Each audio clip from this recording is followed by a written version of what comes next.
Let me tell you about the most disturbing person I've ever met in my life. And the worst part, it wasn't a ghost. It wasn't a demon. It was a person. This happened during my first year of college. Brand new dorm, fresh bedding, the smell of detergent and fake optimism everywhere. My parents hugged me, smiled, and drove away.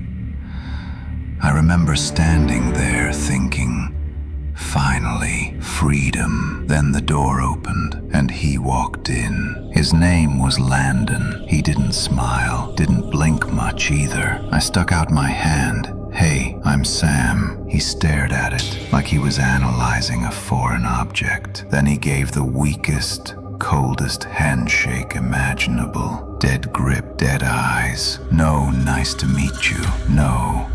What's your major?" "Nothing." Within 10 minutes, we were sitting in silence, two strangers in a box of fluorescent light, and I thought, great start to college life. But that silence wasn't awkward. It was warning me. That night, Landon sat at his laptop until nearly 3 a.m. The only light in the room was the glow of his screen, flickering on his face. He didn't blink, didn't move.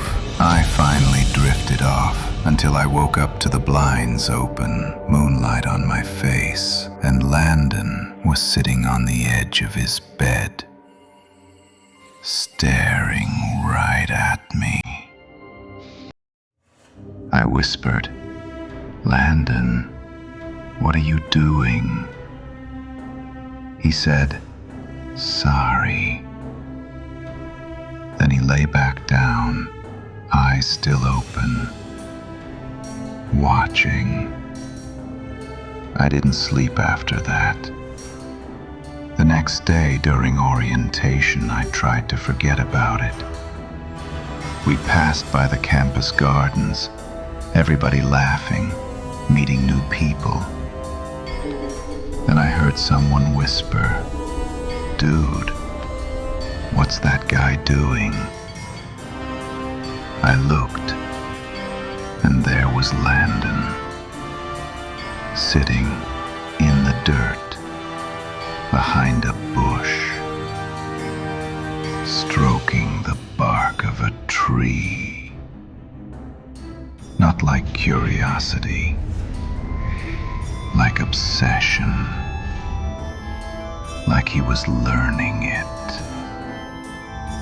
I muttered to the others, "Yeah, that's my roommate." Their faces said it all. "Bro, I'm so sorry." Later that day, the housing office told me I'd get a new roommate. Relief hit me like sunlight. One more night, I thought. Just one more night. That evening, I went out with some new friends, laughed, drank a little, and started to feel normal again. When I came back, Landon was sitting in the desk chair, facing the door, like he'd been waiting. "Hey," I said. He replied instantly, "Nothing," except I hadn't asked a question. That's when I saw my laptop. Files open, folders moved, emails I hadn't read in months. I asked, "Did you open my laptop?" He snapped, "No." Too loud, too fast, too wrong. I said nothing.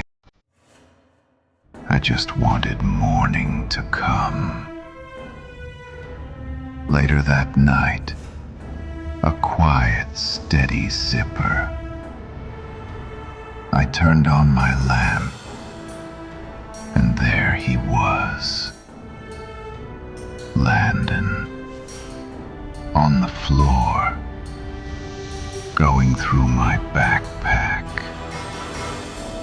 He froze, eyes wide, skin pale.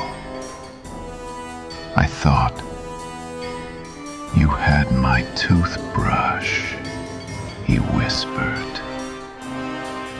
He didn't even own the same brand.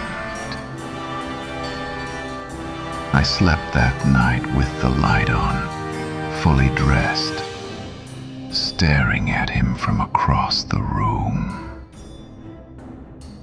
waiting, praying for morning.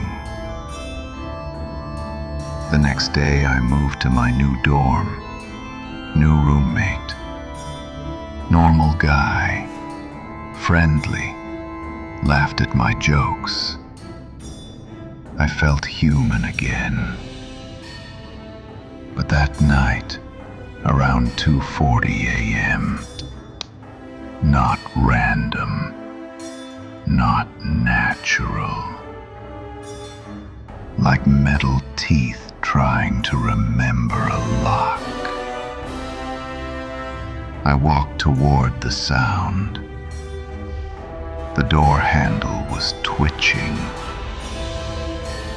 Someone was trying to unlock it from the outside. I looked through the peephole, and my stomach dropped. Landon, head down, pajamas on, expressionless, just twisting the handle over and over. I called campus security. They came fast. When they opened the door, he didn't flinch, didn't speak, just stared through me like I wasn't real. They cuffed him and took him away. I never saw him again. A few days later, a campus officer quietly told me something. Landon had been found sneaking into multiple dorms. He'd been watching people sleep, recording them. His hard drive was full of videos, dozens of them. People who never even knew he'd been there.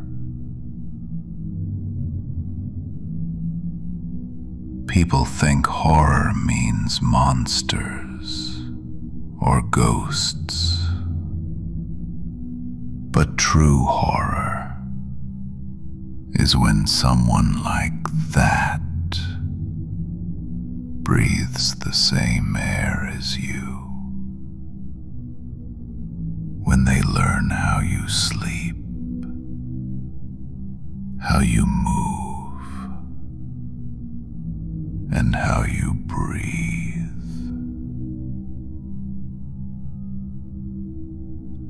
Sometimes it's not what's under your bed. It's who's outside your door.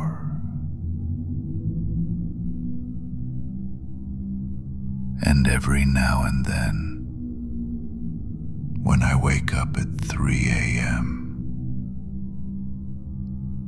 I still look toward the door, just to make sure Landon isn't there.